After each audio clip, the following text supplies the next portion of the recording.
Good morning, and you're all very welcome to this AIB Business Leaders Live event. There's no doubt that it has been a very difficult time for everyone through this pandemic, and even for businesses in particular as well.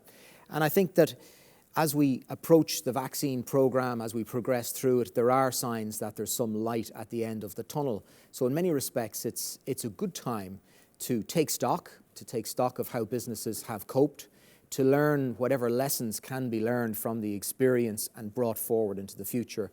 And also maybe for businesses to plan for the future, to look at what might change in the long term as a result of this coronavirus pandemic, and also to see what kind of opportunities and changes might well be there and how best to avail of them. And it's really with that in mind that we have this lineup of speakers and panelists here this morning.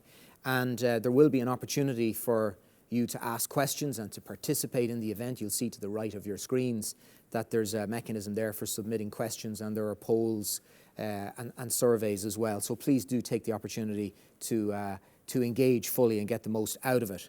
Very shortly we'll be hearing from Margaret Heffernan, who's a very well-known international speaker. She's a former program maker, she's an author, she's been a CEO of several companies, she's a professor and a mentor, and she's going to talk about resilience and inspiring leadership into the future. After that, we'll have a question and answer session, and we'll also be joined for that by Cathy Bryce of AIB, and there will be a chance for you to submit some questions there. We'll take a 5-minute break, and when we come back, we'll have our second session, which is called Navigating the Recovery. And in Navigating the Recovery, we'll have a panel. We'll have an entrepreneur, we'll have Enterprise Ireland, we'll have AIB, we'll have SBCI, and they'll be talking about the kinds of supports that are available, how companies are coping with the crisis this far, and looking ahead as well at the sort of support landscape that may be there and may need to be there into the future as well. We'll take a 5-minute break after that panel discussion, and we'll come back with our third and final session of the morning, which is Outlook and Business Trends, where really we're going to look forward and look at consumer trends, look at the changes that are taking place vis-a-vis remote working and the implications and possible opportunities that might bring for businesses into the future. We'll have an economist, Dan O'Brien. We'll have Hilary Gormley of AIB.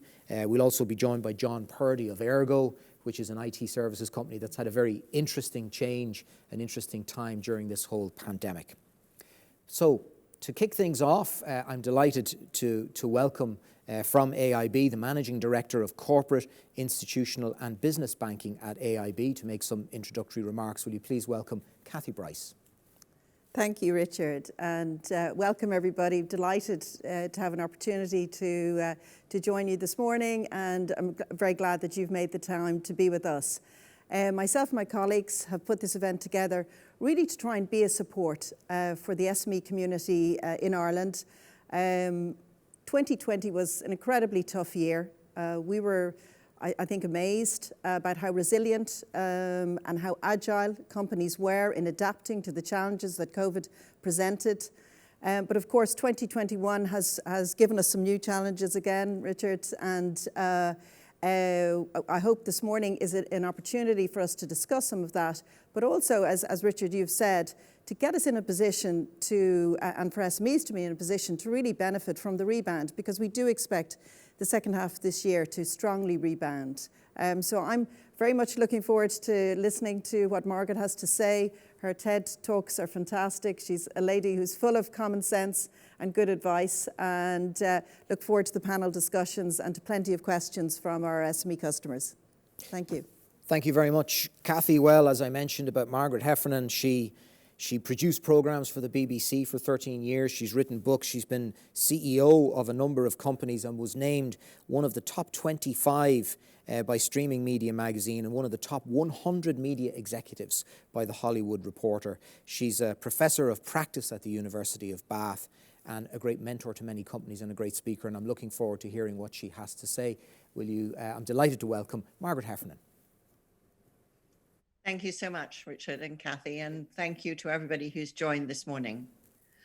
We're living through a gigantic global experiment.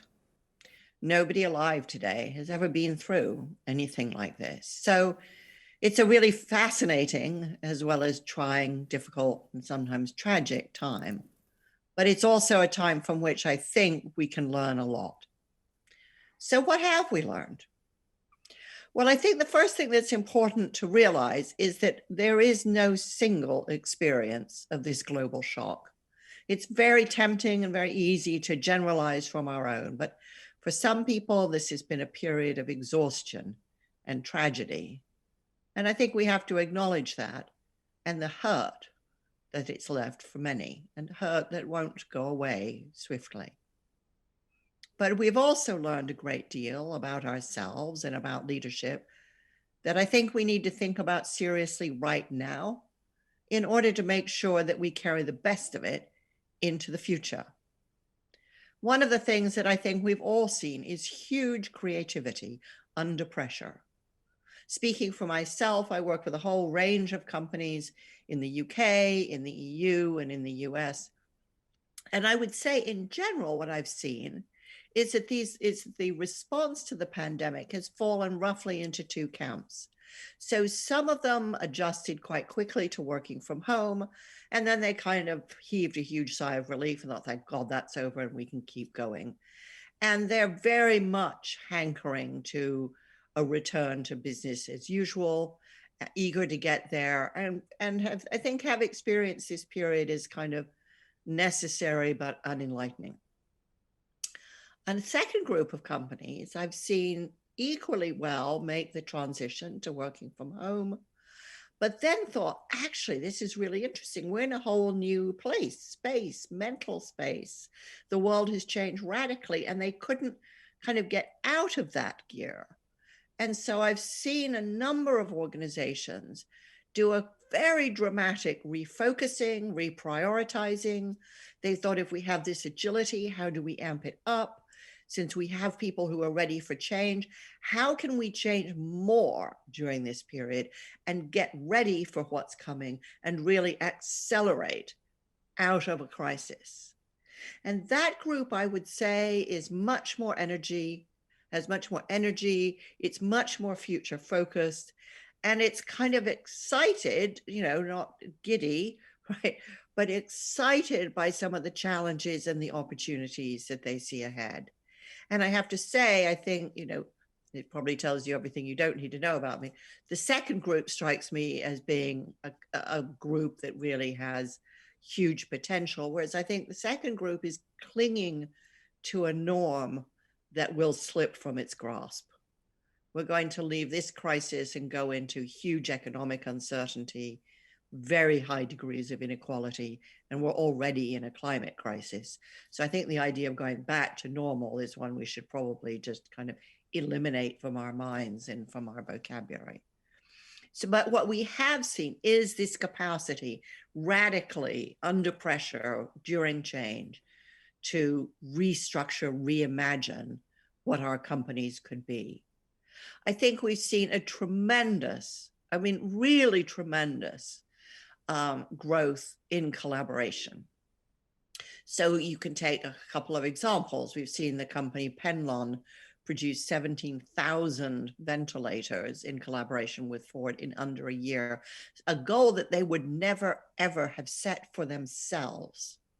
So this is kind of interesting, right? Under pressure, people actually went further than they thought they could go.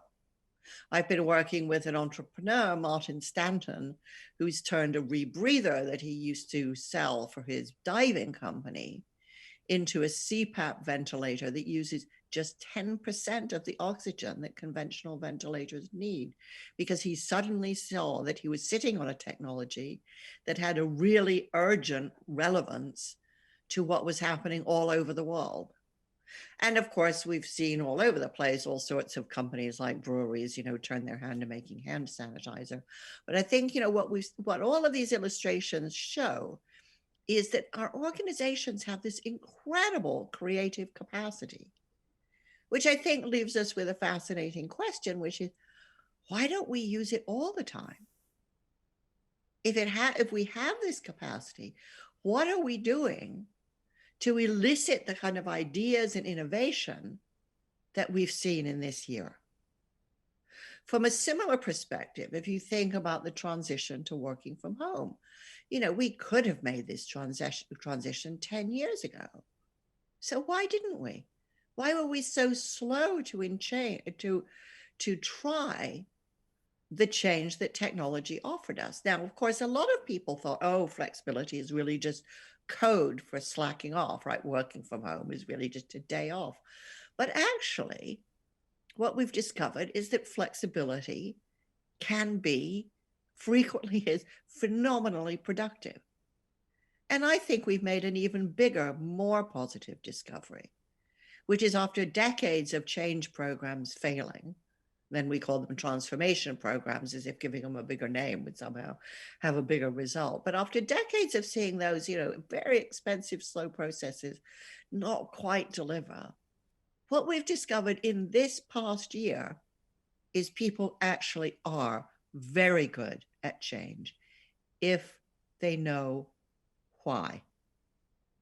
So we've seen people, organizations, whole departments make enormous change in an incredibly quick period of time, showing that actually people are much more adaptable and flexible than I think we ever gave them credit for. So what that means is we have to think carefully in all the changes that we are bound to make in the year and years ahead, into thinking about what is the single most important reason why we need to do this, and how do we put real effort behind people understanding what it's for, who it's for, and what opportunities lie within it. I think we've also been discovering a great deal about trust. Now, before the pandemic, of course, we were talking about trust too. It's a recurrent and necessary part of any leadership discussion, because you actually can't lead where there's very low levels of trust. But in this particular situation, most executives in most organizations have been forced to push a lot of decision-making down to a local or a regional level. They had to do it because they were too far from the action, and their own responses would be too slow and ill-informed. So what they found is that actually pushing decision-making down to a local level has had phenomenal results, because people on the front line can be trusted to make really good decisions. These are the people who really do understand the local terrain and the local needs and priorities. They know their customers intimately, often personally.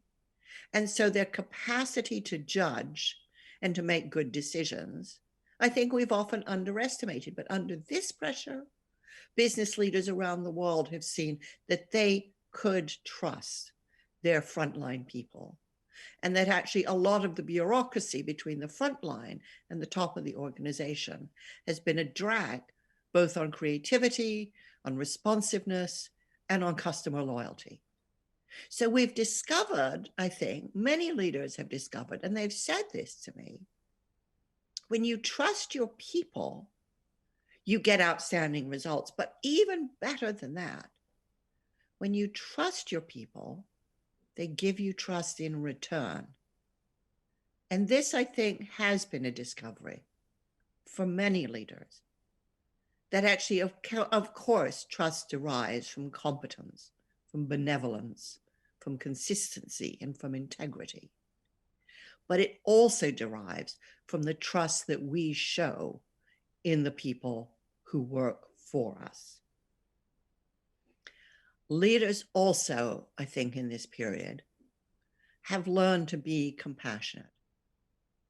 And again, I think this is, it's one of those things that you think, well, it should be really obvious, except pre-pandemic. It wasn't necessarily terribly obvious. But leaders have shown enormous compassion in this period, not because anybody taught them to, not because it was on any kind of MBA syllabus, but because they found it in themselves, in the way that they were thinking about people that they work with closely, that they know closely. They found instincts of compassion, which I think many of them didn't know, and which certainly their workforce had had little opportunity to see on display. And wow, it made a difference. being human to the people they will work with, being seen as human, being seen in their homes, being seen with their dogs and cats and children, and sometimes interrupted, and being a kind of equal square on a Zoom call, where actually, the geography that you occupy is the same for everybody. This actually increased measurably the trust that people had in their leaders. No longer encouraged to see them as supermen or superwomen, but actually moved by seeing them as human beings, capable of compassion, struggling to make hard decisions, eager to listen and to learn from the collective intelligence within their organization. What I think is really interesting about this is that it demonstrates the degree to which we had, before the pandemic, put so many barriers in the way between ourselves and the workforce. Really since the Industrial Revolution, we've embraced the kind of tools and tricks of scientific management, measuring everything, surveying everybody, putting lots of bureaucracy, job descriptions, KPIs, targets, goals, all this kind of stuff, all of this between us and people. And suddenly it didn't really seem germane or relevant to the way that we were being forced to work. And actually having this very direct relationship with people was incredibly inspiring to them.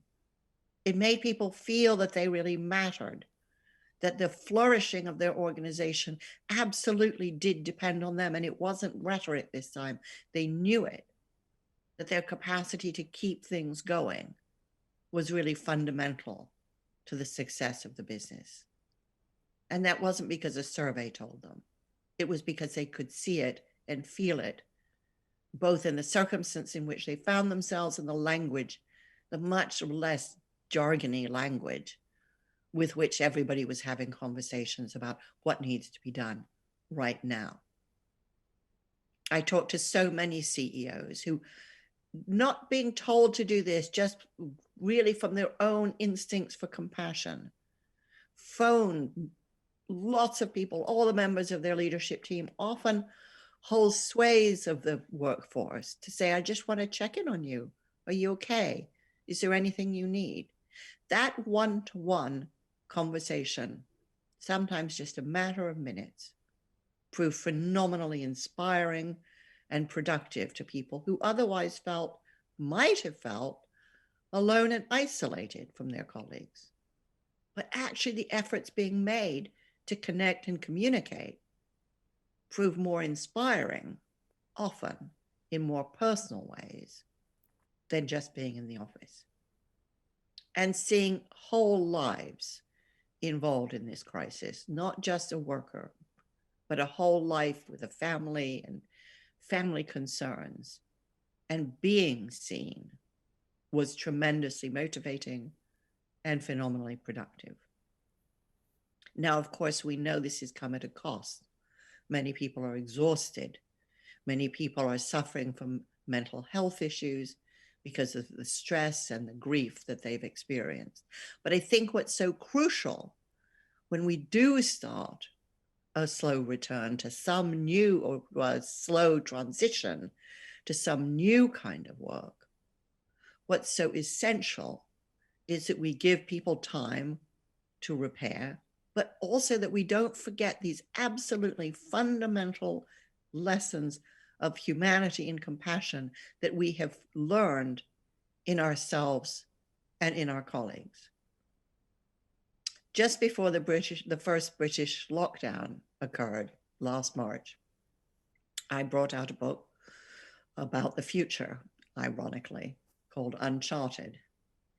And in the book, there's a chapter about companies that face existential crises, because I knew that there was a lot to be said about preparedness, but I thought also there are just moments where suddenly you're in a crisis and you can't plan and you can't prepare. And then I really wanted to understand, what is it that allows some organizations to navigate these excruciating moments?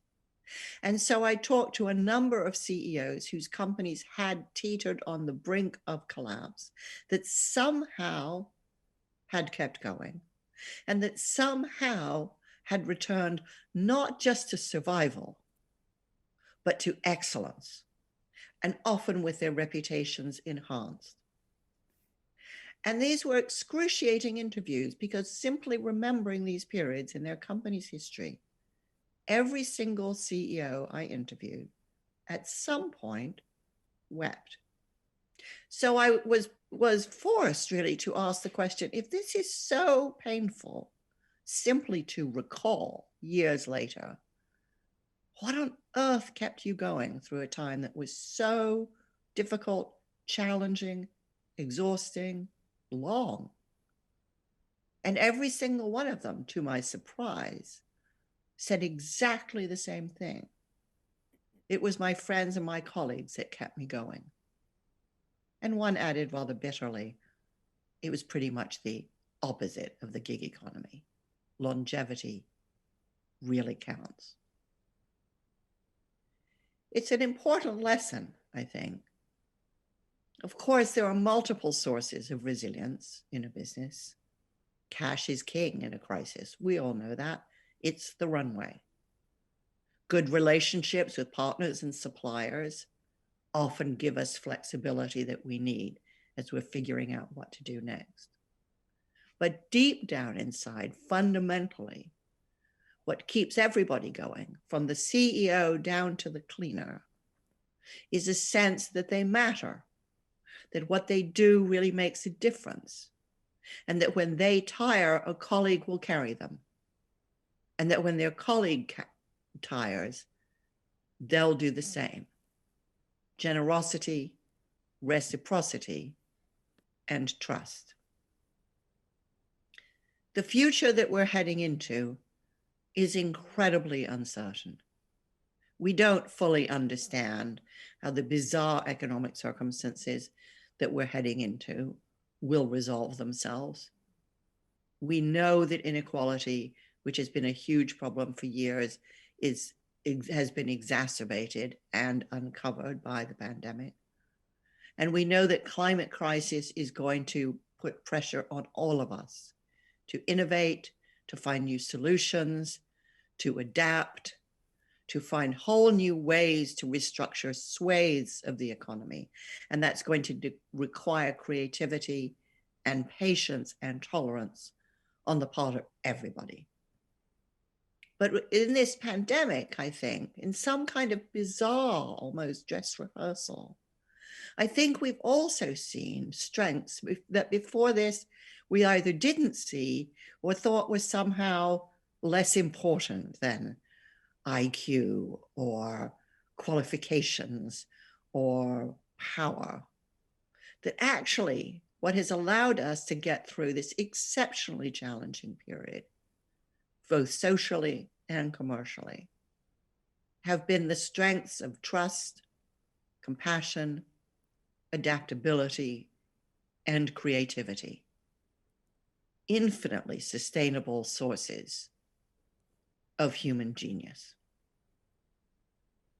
Thank you very much. Margaret, thank you very much for that. Plenty to think about. I think I've just learned a new phrase there, that a CEO is just an equal square on a Zoom call. I quite like that. Correct, yeah. But you talked at the outset there about different types of responses to the crisis, and broadly two categories. And really the response of one kind of organization was, I just want to try and get through this and survive it, and I've done the lockdown. And then the other is sort of saying, well, what's going to happen next, and how should we be preparing for that? And it seems as if the latter group are more resilient. Is resilience about personality? What makes a company in one or the other of those two groups? Yeah, it's a really excellent question, and I've had reason to ask that, even of myself, because I don't think any of us knows how we'll respond to something like this until we're in it. And I was kind of amazed and horrified, really, that I just came up with all sorts of projects to help the clients that I work with. So I think I think there are 2 points here. I think resilience is definitely, in a crisis, do you kind of go into creative overdrive, or do you kind of curl up in a ball and hope it'll go away? And I honestly think it's very hard to know that about people until you've been in a crisis like this. But certainly the capacity to keep thinking creatively is fundamental. I mean, as I said before, the things you need, right? You need assets, resources, networks, and cash. But then you need the ideas as to how to use those. And I think that the really future-facing organizations that I've been working with found them really quickly. And I don't think it was predictable that they would. And you can't characterize them by size or sector or anything like that. But I think we also, given the degree of uncertainty we've now experienced and see is in the world, we also have to think about robustness. And I distinguish between resilience and robustness. That resilience means you can overcome these, big surprises. Robustness means you just keep sailing regardless. And I think, so robustness is about having spare capacity. It's about having more talent than you need. It's about having more creativity than you need. And I would say that this first group of companies are resilient in the sense that they got over it and they kept going. But actually the second group just acted like themselves accelerated. And so they're going to come out ahead of where they would have been with business as usual, whereas the first group is probably going to come out a little behind. So I think what this means for companies is that where there's a lot of uncertainty, beware of being too efficient, because when a crisis comes, you don't have that spare capacity and you need it. And so I think, everybody makes the important distinction between risk and uncertainty. Risk is quantifiable, uncertainty isn't. I think it's really important for leaders right now to think about, since we don't know exactly what the future holds, what are the qualities that we need excess of, as it were, just in case? Okay. Cathy, we're talking there about different types of companies, different responses to a crisis. You're seeing and dealing with all kinds of businesses every day of the week. Sure. Can you relate to the points Margaret is making there about different types of responses and resilience? I can indeed, and I'm thinking about our own organisation in AIB as well, as you've been talking. We've seen some sectors, and I'd probably point to the restaurant sector, for instance, who I thought were incredibly agile. Not all of them, but a lot of players in the industry, incredibly agile, of coming up with new ways of keeping their businesses ticking over, getting the high-end restaurants getting very high-end product out now to customers who don't live in their locality and whatever, and very effectively. And I think they've created a business for the long term there, actually, that even when they're back up and running, that they could have this as an adjunct to their existing sort of business. So that's an example of really added value creativity, as opposed to, others certainly just, dug in to get through things. And look, there's a lot to be lauded for in that as well. But and Margaret talked there about a number of positives that have come out of the experience, whether it's redefining trust and mutual trust, whether it's a new creativity. From your perspective, what would you see as the positive takeaways for particularly, let's say, SMEs from 2020? There has been carnage for many. Some have come through it better. What positive takeaways would you take from it? Certainly creativity, most definitely. I think the need to be, I totally agree with Margaret, the need to have that excess capacity that you can turn to problems when they arise. And I think management teams are going to be better prepared for that in the future. They're going to realise the need to have that. I think strength of relationships, and you talk about supplier relations and everything, I think that has been found to be so important as well to get through the last 12 months, and will be very important as companies try and bounce back, and they need support in terms of working capital, etc. So, there's a huge amount that has been learned. And I think, actually, if you go back to the last crisis, SMEs found themselves in a very difficult position. Often they were underinvested and maybe had relatively weak management teams. They did a lot to actually improve. That helped them in this crisis, but then more has been learned again. But it's hard for SMEs. It's hard for them to carry the overhead that is required to have that creativity that you've spoken about, Margaret, at hand. And often the owner has to be everything. They have to be the creative as well as the resilient, as well as the... Well, on that point, Margaret, we have a question in here, and it's an interesting one about what expectations are of the leader of an organisation. One participant says, what are the main attributes that employees want to see from leaders or management currently, and vice versa? I think, some of them I've talked about in terms of compassion, paying attention to the health of their workers. That's very fundamental. But I think the other thing is that in this particular situation, I think the ability to convene and listen to a multitude of voices. And what I mean by that is that, as SMEs confront some big challenges and some big opportunities, they may not have all the people or all the talents that they need within the company.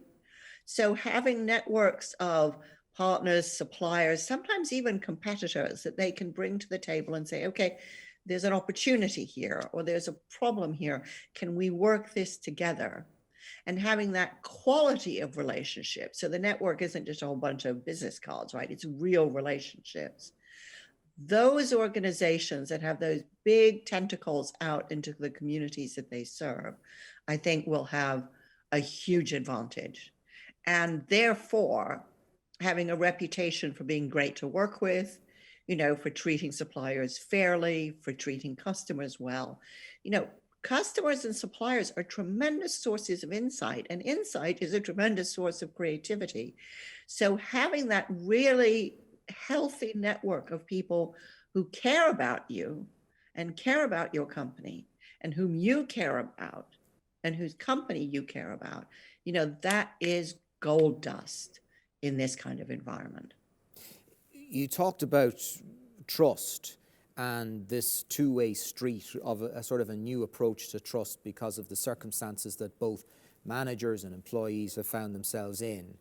And if that position of mutual trust is a better place to be for an organisation, what does it mean into the future? How do organisations keep that going when this is all over? Yeah. Well, I think, very often all the research into trustworthy leaders shows that, mostly if they are trustworthy, they tend to stay that way. Becoming trustworthy, it takes time. There's a very famous Dutch saying that trust comes on foot and leaves on horseback. And it is absolutely built by what I think of as these sort of 4 pillars of trust, which are benevolence, it being obvious that you wish the best for people, competence, which is you actually do know your business, consistency, which is you make decisions in the kind of same way with the same priorities day after day, so they don't seem to be whimsical decisions. And integrity, which is, you say the same thing, whether you're talking to somebody, who runs the car park or whether you're talking to a business partner, that you're just, there aren't multiple sides to your answer to the same question. And I think that, what's really interesting is, of course, if people that you work with trust you, it is so much easier to get things done fast. I've worked with people, lots and lots of people actually for years. And at some point, somewhere along the line, somebody would say, well, maybe we should have a contract. But we're able to get to work really fast because we trusted each other. And we, and every now and then I may send a piece of information to somebody or do something for them, which nobody asked me to do. I'm just being helpful. But I do that because I trust them. I trust that, they'll see that it's well intended and, and take it as it's meant. So trust is both helpful in terms of building reputation and attracting partners and customers, but it also simply allows you to get information and make decisions and execute decisions very, very, very much faster. Okay. And with low levels of trust, you need a lot of lawyers. Okay, that is true. Cathy, just on the question of partnerships, of business partnerships, of those relationships. Yeah. Let's say from an AIB perspective, how AIB can partner with business customers and SMEs now and into the future in light of all of these changes? Yeah, well, I think by the nature of the relationship we have with our SME customers, we are in effect kind of partners, and we hope that they think that way. We want to be their strategic partner, in essence, in helping them, support them, steer their business through the good times and the bad times and the difficult times. And so our relationship managers are at the very heart of that. We then have sector expertise that we try and bring in as it's warranted to help support through very specific sort of sector issues that companies may encounter. And then we have broader supports and events like today, where we're really trying to give this broader sort of leadership and directional help to companies. So it is a myriad of things, Richard. And if you look at 2020 versus 2021, and how, let's say, the bank would have responded to business customers in 2020 and what their needs were. Many of those needs are still there, but it is also an evolving situation. What kind of an outlook do you have for that relationship in 2021? Yeah, so, well, I think when COVID hit, we obviously, all the banks, including ourselves, brought out payment breaks, and that was, I think a good initial response. But now it's more tailored, because the impacts across different sectors are quite different, certainly those companies in the tourism and hospitality sectors much more impacted than other SMEs. So we've a tailored approach, and on top of that, we were obviously trying to provide working capital and liquidity supports as well. As Margaret has said, cash is very important and will be very important as we look forward into 2021. But debt isn't always the solution as well for companies, and it depends where they find themselves at this juncture. So we're setting up a 50 million SME fund specifically aimed at helping SMEs invest through transition and through the sustainability challenge that, of course, is there irrespective of COVID, and that's a further support. They're the sort of hard supports, I guess, but on top of that, you're layering the softer supports such as relationship managers, sector expertise. Yeah. Okay.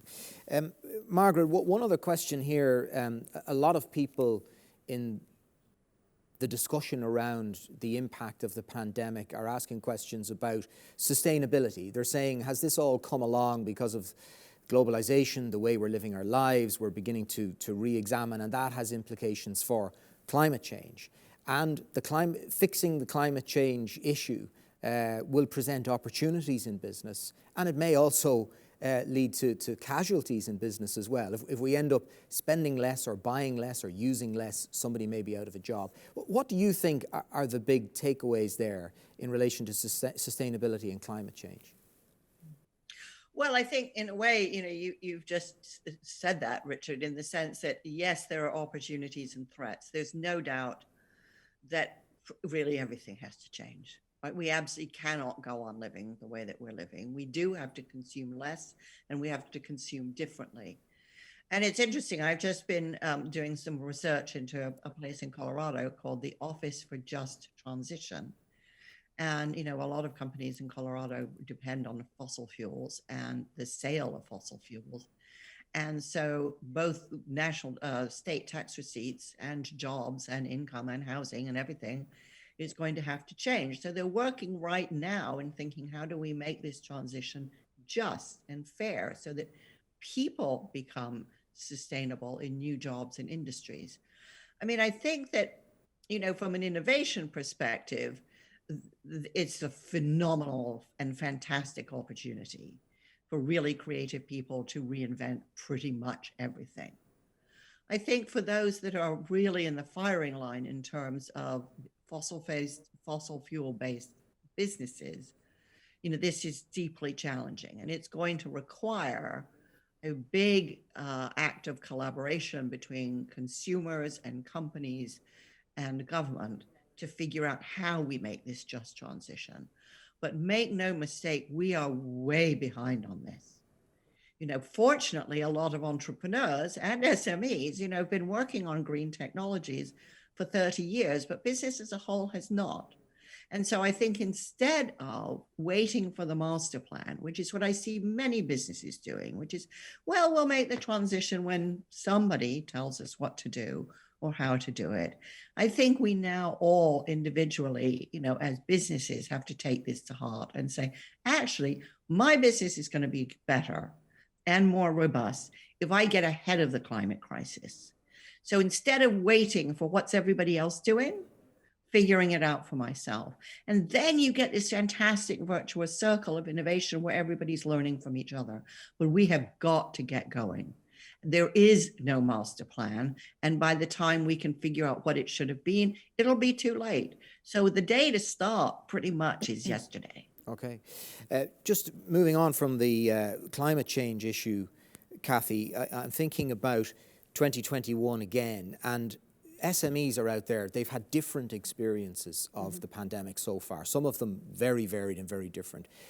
How can SMEs move forward into 2021? Because there is still uncertainty, but there is also a level of optimism too. How can they move forward into 2021 with confidence? Yeah, I think going back to maybe what employees will be looking for, I think leadership will be a key part of that. As employees come back to work, they really looking for direction.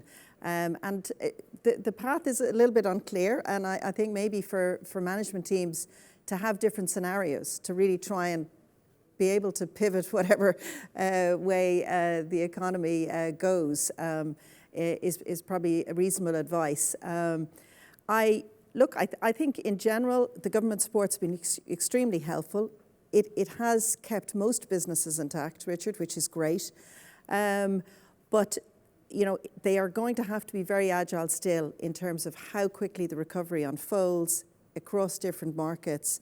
There will be some really big winners very early on, and for others it's going to be a longer, harder route to recovery, and trying to prepare and be ready for all of that, and to try and work closely, I think, with staff to show direction and to paint that vision. And there's a certain amount of patience required as well, unfortunately, probably in this. And now is the time to start doing that if they haven't begun that process already. I'm conscious of the time. I want to thank Margaret Heffernan and Cathy Bryce very much for joining us this morning. We're going to take a break. We'll be back at 11:05 with our second session. So we'll see you then. Thank you.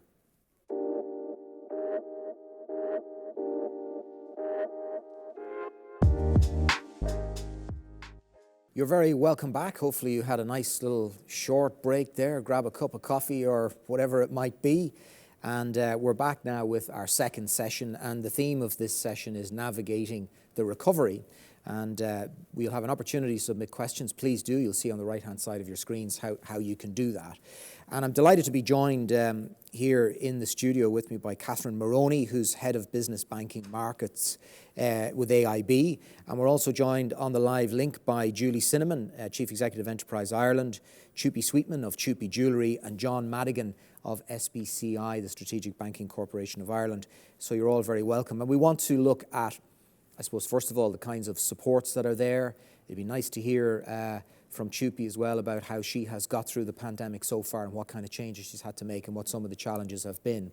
But I might start first with you, Catherine. From an AIB perspective, you would have had to have responded practically a year ago now, really, in terms of different supports. Where are those supports at, and how have they evolved, given where we're at now, March 2021? Okay, sure. Thanks, Richard. Well, first of all, the biggest issue at the start was the pace of what impacted us, businesses shutting down, and the really critical piece of that support was the deferred payment mechanism. So over 66,000 customers in the Republic of Ireland took those deferred payment. And then there were all sorts of other supports, like the deferral of tax, like commercial tax waivers, they all helped with their cash flow. But nonetheless, the biggest issue, I think, for the business and in terms of how we're supporting them was the fact that once their business started to stop or slow down or start with some uncertainty, was the cash flow impacts of that, because that's the critical thing. I know they're trying to serve the customers, they're trying to deal with their suppliers, but even those customers are saying to us, look, my debtors are good debtors. They're good. They want to pay me, but they can't. So the government support started to play in there, and they were critical. And the other thing I'd say, which was terrific to see, was a lot of collaboration at a level between all of the people supporting the businesses. There were a lot of conversations, even with, we'd regularly speak to the colleagues that you see there in other parts of the sector, but that was necessary to just get in there and have very fast conversations about how those supports would work. And I think in the main, notwithstanding it's been really challenging for businesses, in the main, we have been able to keep businesses going through that first phase, which was the critical piece. What kinds of supports are there, basically, across, the different needs that businesses might have? Somebody's looking in and they're thinking about, what might I be able to do here, and how might AIB be able to help me? What are the supports that are available? Okay, I think I'll focus here on what businesses are going to need right now. I mean, it's probably important to say up front that AIB is a full service bank. So irrespective of what stage you're at as a business in the life cycle, I mean, there have been opportunities in the middle of this, and there have been businesses starting new business, and there are also businesses who've changed quite radically what they do. So all the way from payments, contactless is really important right now, and all the way through the spectrum of supports from equity to long-term project finance are there. So they're all there. But I think the critical thing I'd mention to you right now is that as businesses start to open up, Richard, they're going to find that they need to front end the opening up of their business. I was speaking to a restaurateur recently in a focus group, and that restaurant has to get 40,000 into the business in cash terms before they serve a single plate of food. Just to open the door. That's just an average size, very good restaurant, but an average sized restaurant. So the implications of that for businesses, just to say that up front, are that they have to think about strategically, how am I going to release that cash up front? And obviously talking to us, we're going to talk, I would imagine, in detail about the government supports, there's credit guarantee supports. But I might just mention a few other things that might help right now. Because not only have they to think about what they're going to purchase, they should look at their assets strategically, doesn't matter what their size is, and say to themselves, have I anything already that can release cash flow? So I'm thinking of a couple of things there. A lot of businesses are going to have a deferred tax bill. So there is a facility, they don't have to remember the names of these, they just have to call us or contact us about these. There's a facility called PromptPay, which means they can pay that chunky bill, but borrow from us to do it and then repay it over 11 months or a year essentially. So they can smooth that out. And there are others like that. So if they have an insurance bill to pay, so there's a lot of businesses that have to step up their insurance right now, or indeed just pay their annual bills given the time of year. There's also a premium finance available, and they're all tailored for what that customer needs. And then this one I think is a really good one for businesses that might have debtors whom they've said to us already, they're a really good book of debtors. They're overdue, but I know they will pay me. They will come good. So there's invoice financing where they can, now there is a minimum size to make this worth your while. Otherwise your overdraft is there. But the way I would say to businesses to look at their overdraft right now is that's for the ups and downs, and I know there's lots of them. But if you can put anything in there up front onto a smoother payment for you. So invoice financing is simply you look at your debtor book. The minimum size realistically is €250,000. But if you have that, you can release 85% of that. So you're looking at your book and you're saying that's a good book. We do the 85% roughly, depending on the concentration and how old they are. But we're taking a flexible approach to that right now. So they're just some examples rather than just the conventional way. And then I think we will get into the government supports, and I which are critical. I want to bring in Julie Sinnamon there of Enterprise Ireland. Julie, I know that there have been and there are a raft of supports there, just in terms of the kinds of supports that you have found businesses, your client companies really need and are availing of. What kind of supports are there? Morning, Richard. Well, firstly, the Sustaining Enterprise Fund was the major fund that was introduced by government initially, which Enterprise Ireland has been running, and that allows us to put in up to 800,000 in cash to address the liquidity issues that companies have. That 800,000 up to 200,000, so it's 50% repayable, non-repayable, up to 200,000, and that has been massive in terms of supporting companies with that real liquidity issue. But it's a tripartite approach, typically, where Enterprise Ireland is putting in funding, the banks are working with the company in terms of supporting them, and then also if the promoters have funding themselves, that they would provide funding. But effectively what the big problem for a lot of companies in the first place was they couldn't put together, they didn't have a business plan that would allow banks and venture capitalists and other people to come and support the project. So we introduced a business financial planning grant, which has been massively in demand by companies. And this allows you to get a consultant, financial consultant, to come in and put together a business plan. And it's funded 100% up to 5,000 directly from Enterprise Ireland. So that has been great in terms of giving people a plan and then being able to get whatever other sources of funding that were available as well. So today, so there are business planners up and down the country as busy as nailers. Are there, Julie? There are, absolutely. And we have supported, I think at the last count, I mean, it's about 1,000 companies with the business financial planning grant. So, and that is a first step for you to be able to make sure that you have a viable plan for your business. So that has, and it can be your own financial advisor, assuming that they have the relevant skills. And if not, if you don't have a financial advisor, we can link you up with somebody wherever you are in order to help you with that. So that business financial planning grant has been really critical. And then the Sustaining Enterprise Fund. And obviously, companies were very loath to apply for the Sustaining Enterprise Fund in the early stages when it was all repayable. But the introduction of the 200,000 facility has been fantastic in terms of encouraging people to restructure and to use that money to plan the future and to make necessary investments to be able to get through this. And of course, companies are not just dealing with COVID.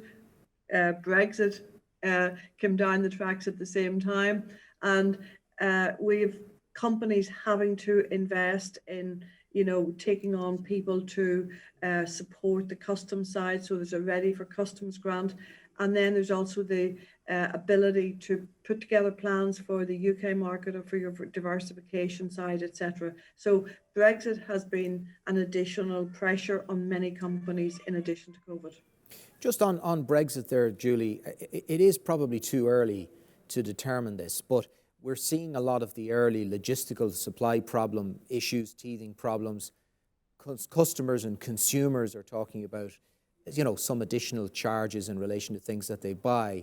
But the big picture, longer term stuff about the competitiveness of Irish exporters to the UK, that sort of thing, how is that shaping up this far in, or is it too early to say what the impact might be? It's probably too early because for the first 2 months of this year, for starters, the volume of trade going through the ports has been much lower than usual. Companies stockpiled in both directions. You find people importing their sub-supply, their whatever they needed prior to the end of the year, and also people stockpiling in the UK market.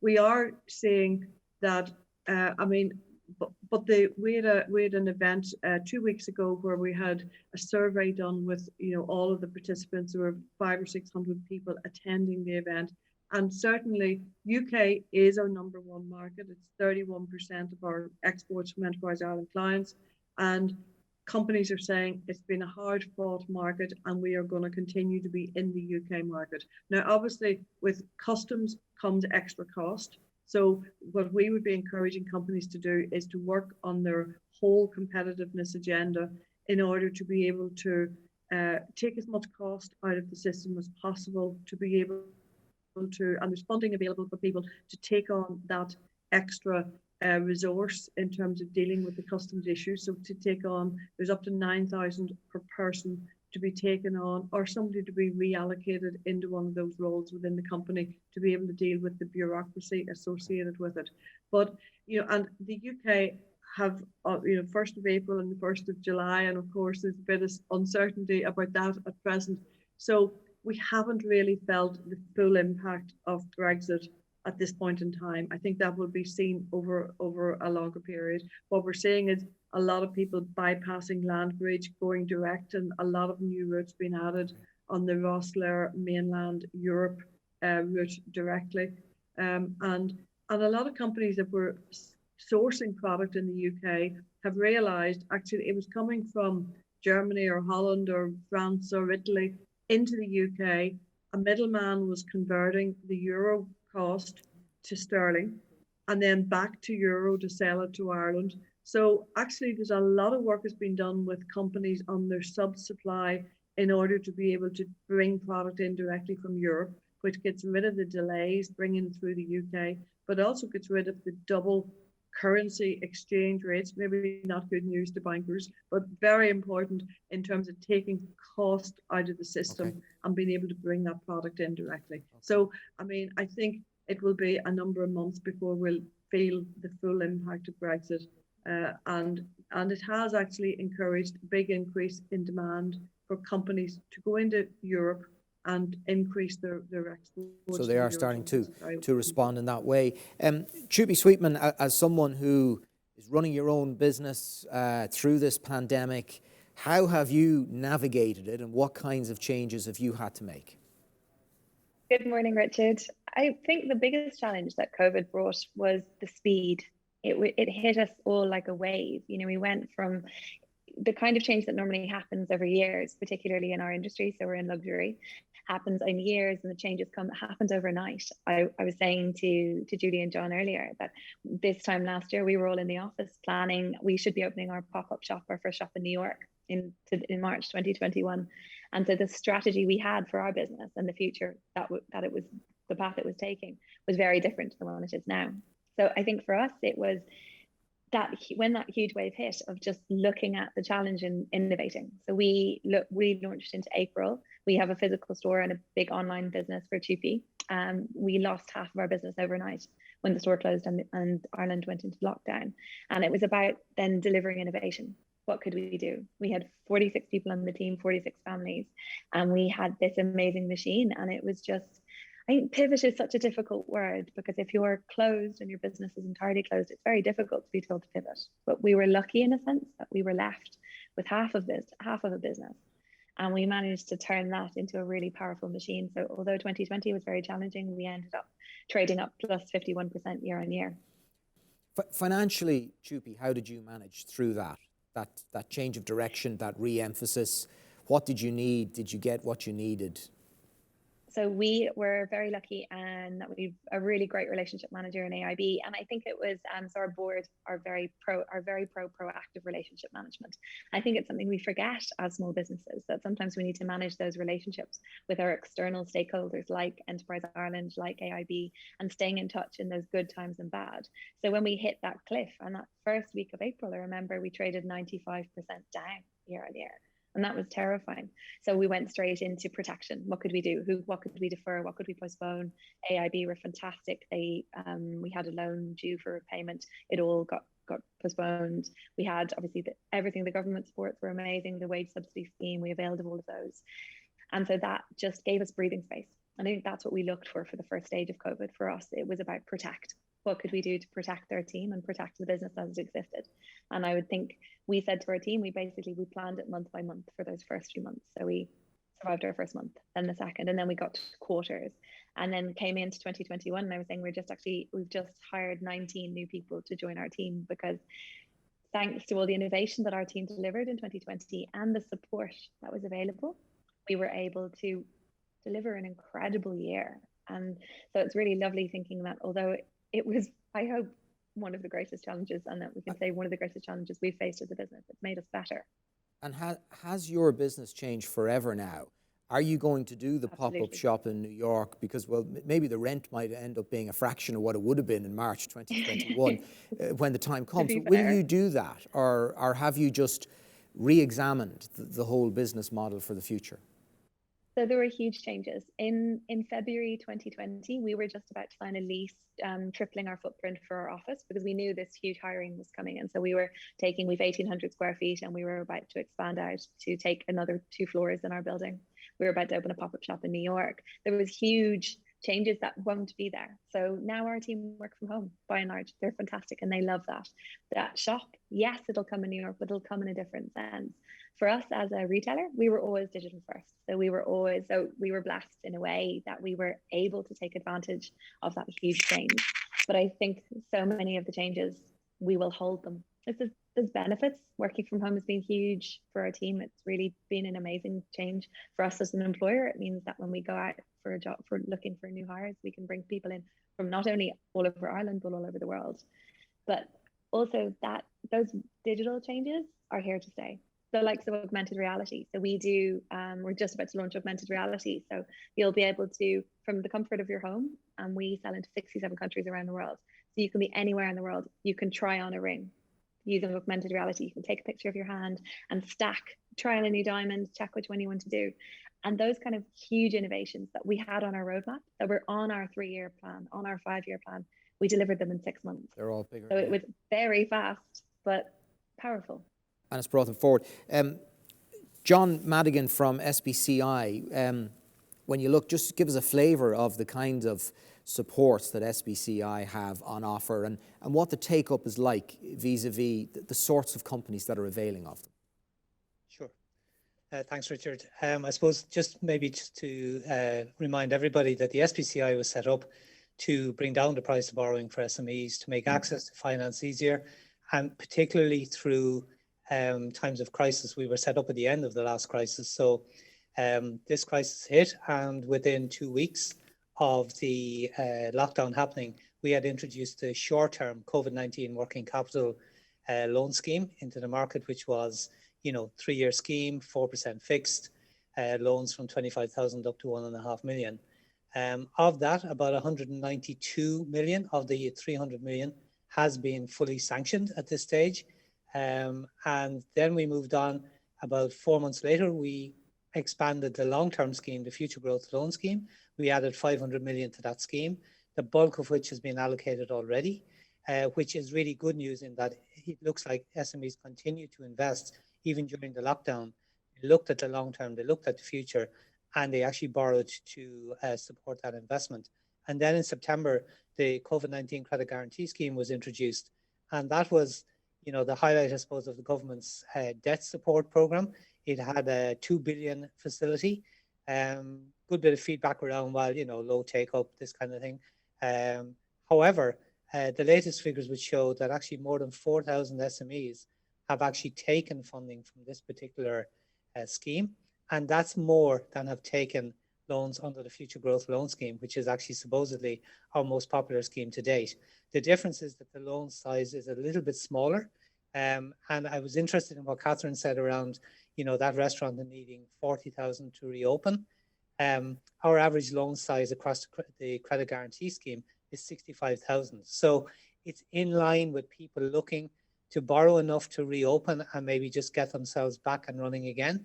The great thing about the credit guarantee scheme is that it allows people to take debt that they have incurred during the COVID-19 crisis and refinance that over a longer period. So effectively, if you took out a COVID-19 working capital loan scheme over 3 years, you can now actually refinance that over 5.5 years using the COVID-19 credit guarantee scheme.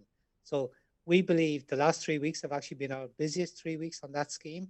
So we're actually confident that we are beginning to see people a little bit more confident about, a timeline on reopening. And because of that, they're more willing to engage and actually start to look to get money sanctioned. And actually of that 264 million that has been sanctioned, 170 of that has been drawn. So a huge number of SMEs are beginning to draw that support and use it to position their businesses to reopen. So we have a short meeting. They are getting ready and they are planning, John. Thank you very much. I have a question in here, I think for you, Catherine. One questioner says, if I need short-term cash flow to help me through the first half of the year, how can the bank support? My business has been hit by import tax because of Brexit.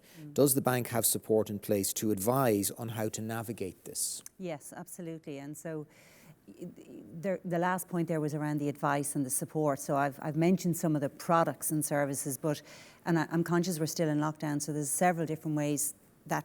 Yeah, how might they access that? That they can... So they can still call in if they want to one of our 270 branches or contact our... we are an essential service. We are open. So the only branches that aren't open are the university ones that by government order are closed. But just very briefly, if you go on our website into AIB, you can actually see where all the branches are, because an awful lot of businesses don't call into the branch and may still not want to, but you can click, see all the details and the phone numbers, etc. You can also phone in. So we have dedicated business advisors at the end of the phone, and they will deal with you directly, or they will put you on to someone if you need a specialist. Cathy mentioned the sector expertise earlier. There's also 32 Brexit advisors. So that client there who's speaking about import tax, and there are multiple other costs associated with Brexit, they can call into the centre, or they can call the relationship manager if they have a relationship manager and they know their name, and they can talk to them. And irrespective of what expertise they need, they just have to ask the question, and we will either answer it immediately or put them in touch with a Brexit advisor or a sectoral expert, or indeed there's an awful lot of customers. I know Julie mentioned earlier about foreign exchange, and even a small thing like a customer may have sterling but need to use it to pay for something. So rather than converting it, they can leave it in a sterling account. So there's all sorts of ways of, margins are tight now, cash flow is tight. So the key thing is to contact us, and we will help them through whatever it is that they need. Talk through what the options are. I think just finally to you, Julie, a question. We are talking, and John Madigan referred to it there, and Chupi talked about her business into the future.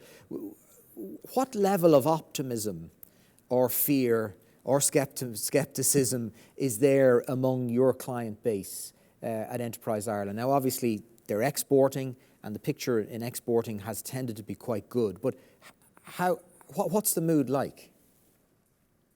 I think the mood is pretty positive. I mean, at the end of the day, in the initial lockdown period, it was really tough, and people showed their resilience by making the moves as fast as they could, moving immediately to remote working, and then progressing from there. One of the concerns a lot of companies have at this stage is because they haven't been able to physically get into a lot of marketplaces. So a lot of the business done in 2020 was done on foot of relationships established physically pre-COVID, and while and we've been living off a lot of those relationships.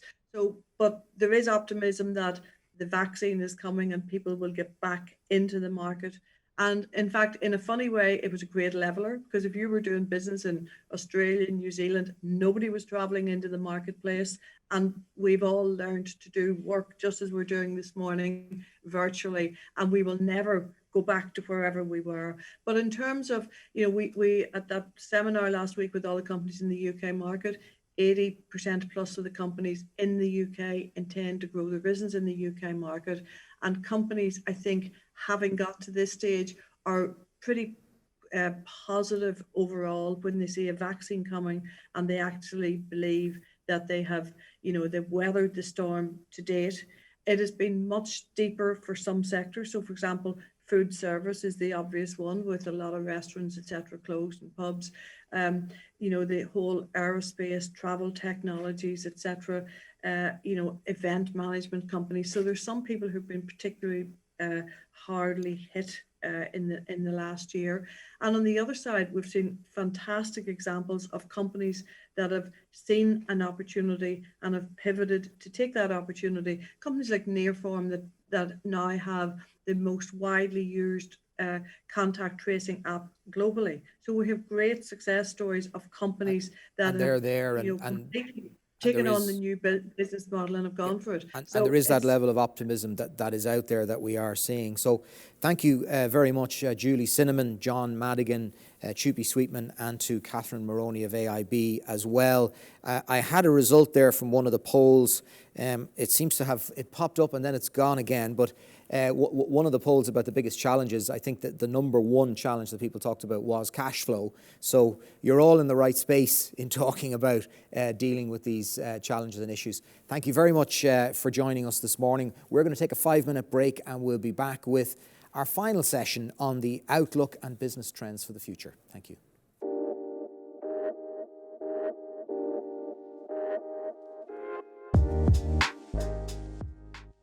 You're very welcome back. Sorry about that little delay there. We thought maybe you could do with another peppermint tea or whatever it might be, but we're all set and ready to go with our third session of this AIB Business Leaders Live event.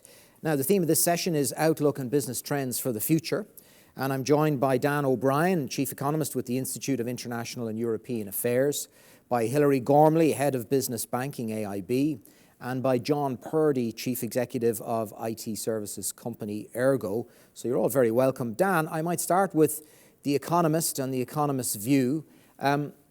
We're hearing a lot about the amount of savings and pent-up demand that's there. Are you of the view that later this year people are going to go on a bit of a splurge, and what kind of impact might that have on the economic outlook?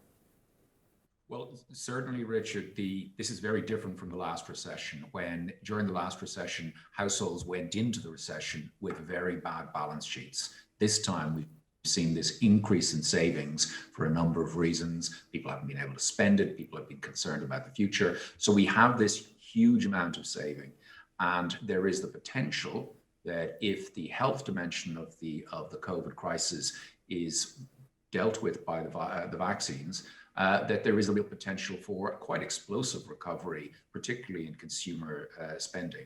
But with so many other things, incredible uncertainty. Certainly in my 25 years as a practicing economist, the range of outcomes, because this is so unusual, so unprecedented, is very wide. So I think it's very, very difficult to predict how that will play out. And I suppose from an Irish economic point of view, during the pandemic, internationally, we're all in this together. It's affected every country practically in the world.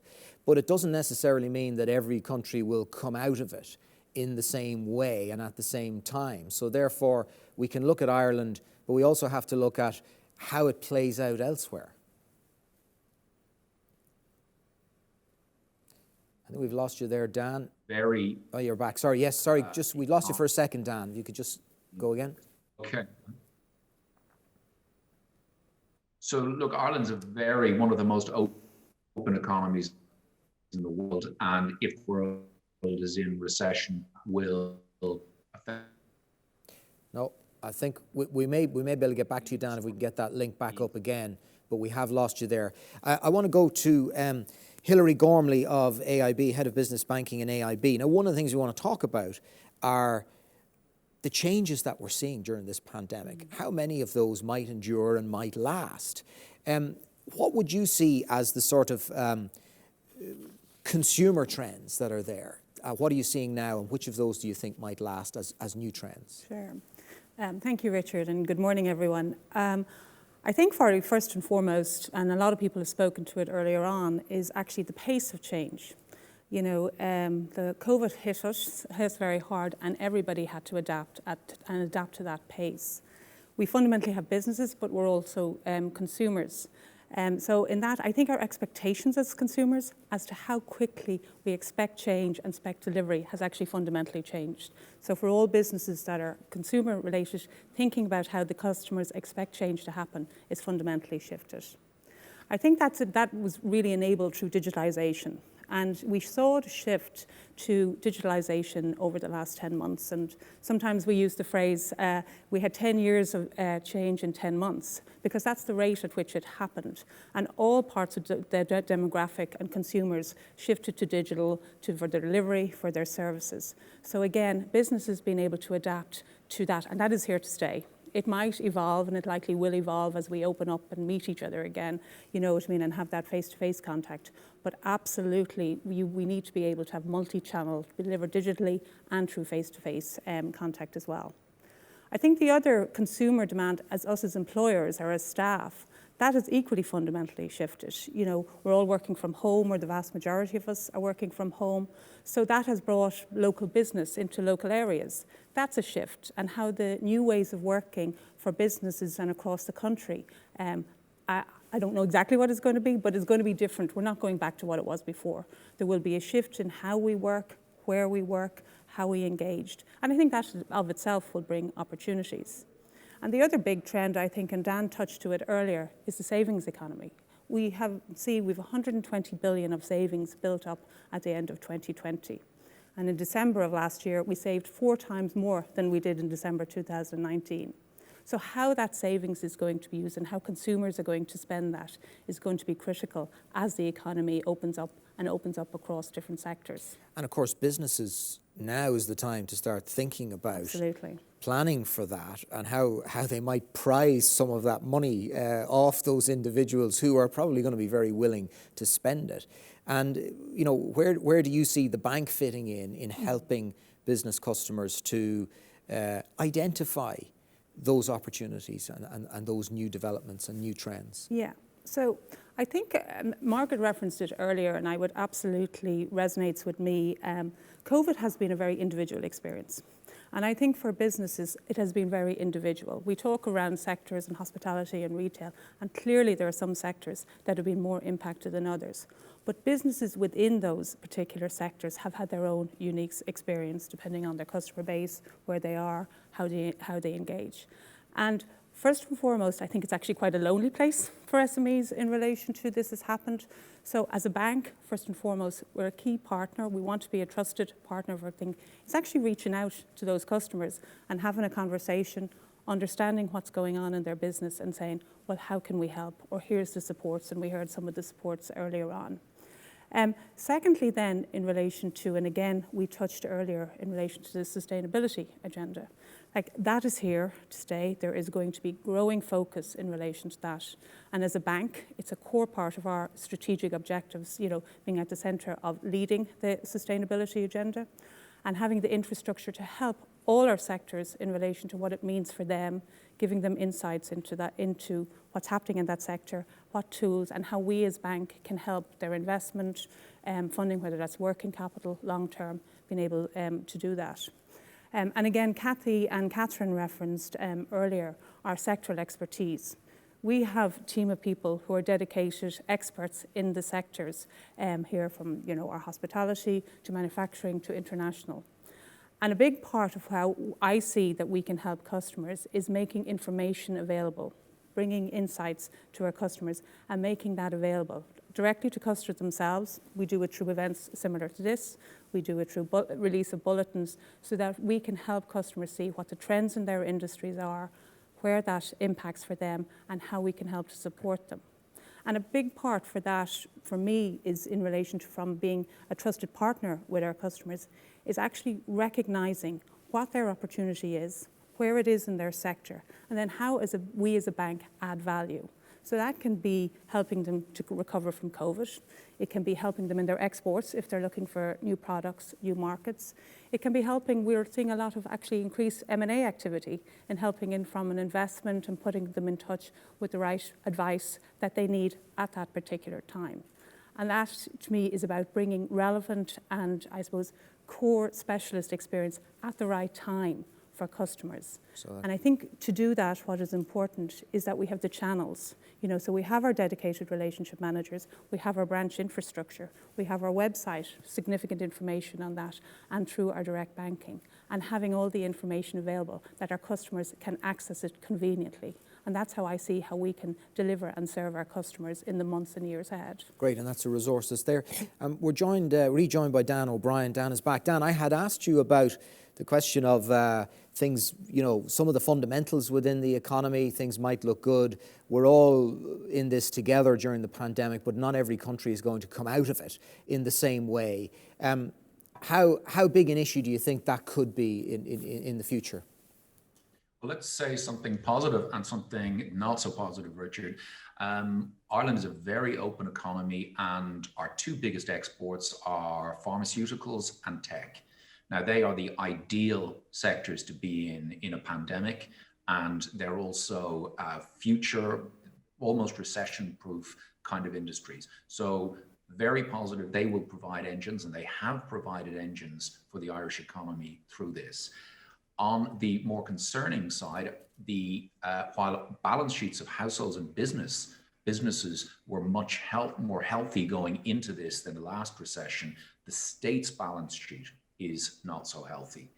And the concern is that the costs of supporting businesses and supporting individuals throughout this will be problematic as we come out of it, and our debt levels will be high, our public debt levels will be high. And that is something I would be very concerned about into 2022, next year, not this year, but into next year. And is there a difficulty or a challenge there? Because there will be pressure to start to ease off the tap in relation to these supports. And if that's done too quickly, too soon, it could do longer lasting structural damage within the business and corporate community. Absolutely. This is a really difficult that all countries and all governments are trying to manage, is how do you wean businesses off the supports? And, you know, inevitably in any market economy at any time, you'll have some businesses being born and some businesses dying. We've had a very unusual numbers of bankruptcies has actually declined across the developed world.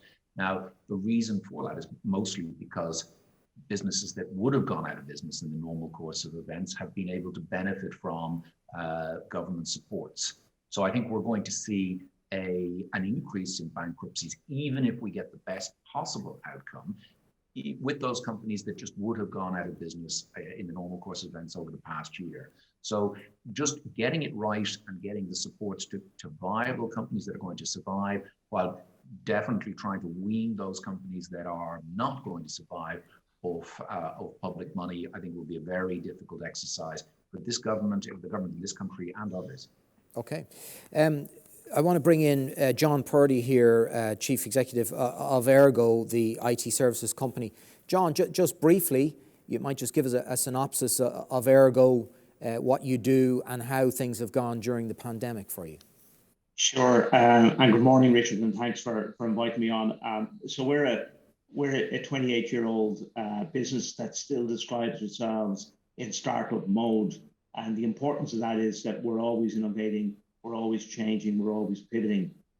So the acceleration that Hilary has spoken about and others have spoken about, this has been very much in our comfort zone in the last 12 months. We're a cloud and IT services business. We're approaching 500 people. We're a 24/7 business, and we do IT on behalf of clients in a B2B environment that they don't want to do themselves or can't do themselves. So we've been very much front and center of helping our clients deliver this digital transformation that they found themselves faced with last March. And we've been bringing online new services that are relevant to their business today and relevant to their business in the future. What about remote working from home and the whole change that happened quickly there? Because that would have affected your clients, you guys. You were actually in a very good position because more businesses needed to move their data and everything onto the cloud more quickly, didn't they? Yeah. So last March, a lot of the large programs that we were involved in stalled, and we got into very tactical work, getting people working remotely. I often refer to this had happened 5 years ago. We'd be in a much worse situation because the technology just wasn't there. I don't think it'll ever revert back in any way to the way it was pre-March 2020. I think we have got used to a new way of working. I think we've got to deal with culture. We've got to deal with collaboration.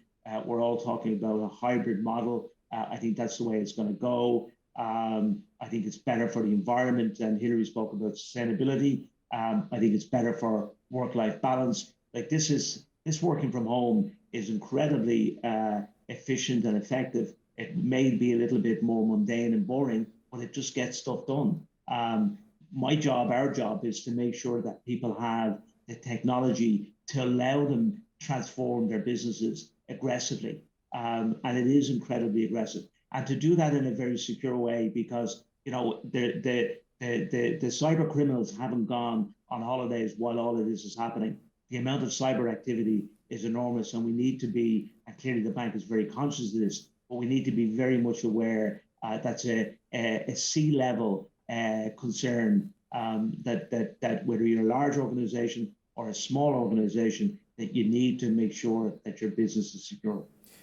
Dan, we're talking there about remote working and future trends, and assuming that a version of remote working, whether it's hybrid, whether it's whatever, is going to endure. What about the economics of that? Good news, bad news, and I'm thinking as well about foreign direct investment, and if you can work remotely down in Castlebar, you could equally be working in a different country. Is that a challenge? It could be, but it's very difficult. At this point, it's hard to see how that one plays out, but I absolutely agree with Hilary and John. What happened last March and April was probably the biggest single change to the modern organization in history. And it worked surprisingly well. I think for most organizations that were able to do what we're doing now, it has worked surprisingly well. I think there's a number of economic considerations out of that. For many businesses, office-based businesses, office costs are amongst their biggest costs. I'm already hearing many businesses who are looking to cut that cost. So I would see companies actively going out and trying to reduce their costs of office rents. And even for organizations that prefer to go back to the way things were, I think that will introduce a competitive pressure. If their competitors are able to cut a significant amount of cost out from office costs, then other companies will be forced to do that as well. And add in the very high quality survey data from Ireland and elsewhere, that there's a bottom-up demand. Employees mostly don't want to go back to the past. And, as John said, in many cases, there's been big efficiency gains by doing things this way. I am uncertain about many things, but I am convinced that many people are going to say, why do I spend 10 slots a week going through rush hour when it's absolutely not necessary? So I'm really convinced that like John and Hilary, that really we are not going back, and things will be different in the future forever in terms of how we work in office-based organizations. Hilary, you're talking to businesses every day of the week. On this issue, what are you hearing, or what's your take on the longer term implications of that?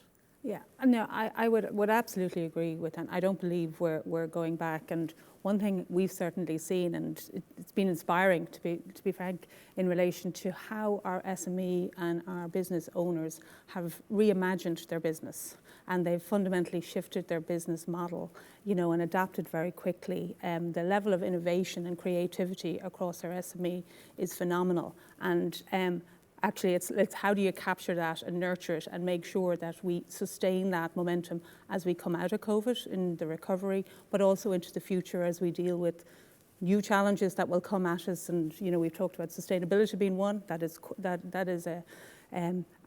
one that impacts for everyone, and how we help to deal with that. From a ways of working, like I was saying to you earlier, Richard, before I had teams in 13 locations. Now I have teams in 240 locations because people are working from their home. And the flexibility and the feedback we've got from people that to their lifestyle has made a huge difference in relation to them. But equally, people do want connection. So it is a hybrid. People will want to come back and meet people from face to face for certain events of their life or certain activities that they want to do. So it's how we as business enable that to serve our customers, and how businesses thinking of their customers and their needs, how they enable their business model to cater that. And it is that leadership and creative thinking that our SMEs and business leaders are doing today in planning for the recovery, not just for this year, but into next year and the years to come will be critical. Sure, and we're talking about future trends there as well.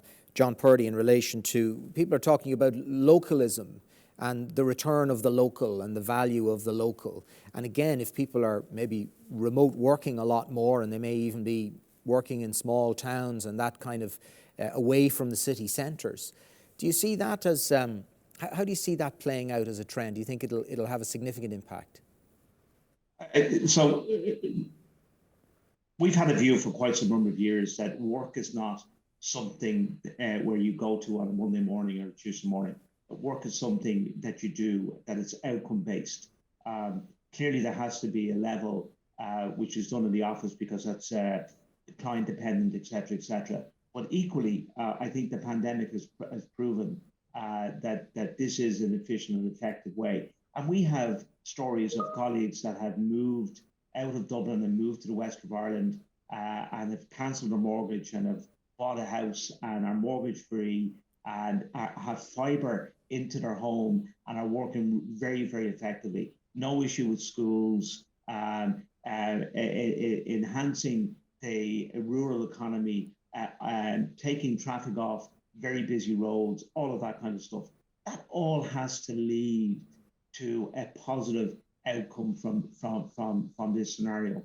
Like I say to my team on a constant basis, we get paid by being relevant to our customers and by delivering outcomes. We don't get paid because we turn up to work in an office for 8 or 10 hours every day. So to me, it's all moving the emphasis away from hours in an office to outcome-based results that's going to deliver value to our customers and that ensures that we stay relevant.